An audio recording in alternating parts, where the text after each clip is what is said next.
પારડીમાં આજરોજ ગરમીનો પારો 40 ડિગ્રી સુધી પહોંચી જતા લોકો ત્રાહિમામ પોકારી ઉઠ્યા હતા તો બપોરના સમયે રસ્તા પર સુમસામ ભાસતા નજરે પડ્યા હતા તો હીટ સ્ટ્રોકથી બચવા કોટનના વસ્ત્રો અને વધુ પ્રમાણમાં લીંબુ પાણી જેવા લિક્વિડ લેવાની તબીબે સલાહ આપી હતી। પારડી નગરમાં આજરોજ ગરમીનું તીવ્ર મોજું ફરી વળતા લોકો ગરમીથી બચવા મોઢા પર સ્કાર્ફ રૂમાલ તેમજ છત્રી લઈને જોવા મળ્યા હતા, જેને લઈને લોકો ભારે મુશ્કેલીનો સામનો કરી રહ્યા છે। પારડીમાં ગરમીનો પારો 40 ડિગ્રી સુધી પહોંચ્યો હોવાનું જાણવા મળી રહ્યું છે।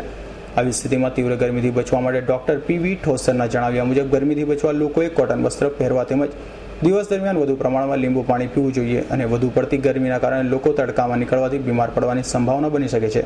ઉપરાંત શરીરના સ્નાયુઓમાં દુખાવો અને નબળાઈનો અનુભવ થવાથી અને ચામડીને લાલ થઈ જવાનું લક્ષણો દેખાઈ આવે છે। અઠવાડિયાથી લગભગ 40ની આસપાસ ડિગ્રી તાપમાન રહે છે તો લોકોને અમે એ જણાવવા માંગીએ છીએ કે બને તો લગી અગત્યનું કામકાજ હોય તો જ બહાર નીકળવું અને બપોરના સમયે બહાર નીકળવાનું ટાળવું અને લીંબુ પાણીનું સેવન કરવું અને અત્યારે જે તાપ પડે છે તેના લીધે સ્કિનને જે લાલાશ પડતું થઈ જાય છે તો અમારી વિનંતી છે કે બને ત્યાં લગી બપોરના સમયે અગત્યનું કામ હોય તો જ નીકળવું, નહીં તો નહીં નીકળવું અને લીંબુનું પાણીનું સેવન કરવું। ગરમીમાં બને ત્યાં સુધી તડકામાં બહાર નીકળવાનું આપણે એવોઇડ કરવું જોઈએ।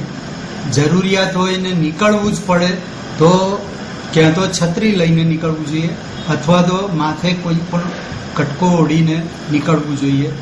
કપડાં બને ત્યાં સુધી સફેદ અથવા તો ઝાંખા રંગના પહેરવા જોઈએ, ઘેરા રંગના કાળા રંગના કપડાં પહેરવા હિતકારક નથી।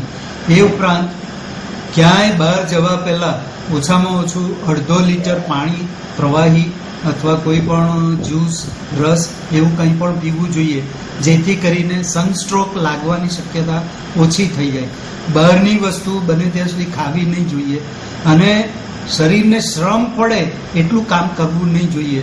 વધુ શ્રમ કરીએ તો વધુ શક્તિનો વ્યય થાય અને વધુ પાણીની જરૂરિયાત પડે જે કદાચ આપણે સમયસર પૂરી નહીં કરી શકીએ તો સનસ્ટ્રોક લાગવાનો સંભવ રહે છે। ત્યારે પારડી મામલતદાર કચેરી ખાતે તાપમાન ડિગ્રી આંકડા મેળવીને કોશિશ અમારા પ્રતિનિધિએ કરી હતી, પરંતુ પારડીમાં તાપમાનના આંકડા ન હોવાનું ફરજ પરના અધિકારીએ ટેલિફોનિક વાતમાં જણાવ્યું હતું। અમૃત પટેલનો રિપોર્ટ, S9 ન્યૂઝ, પારડી।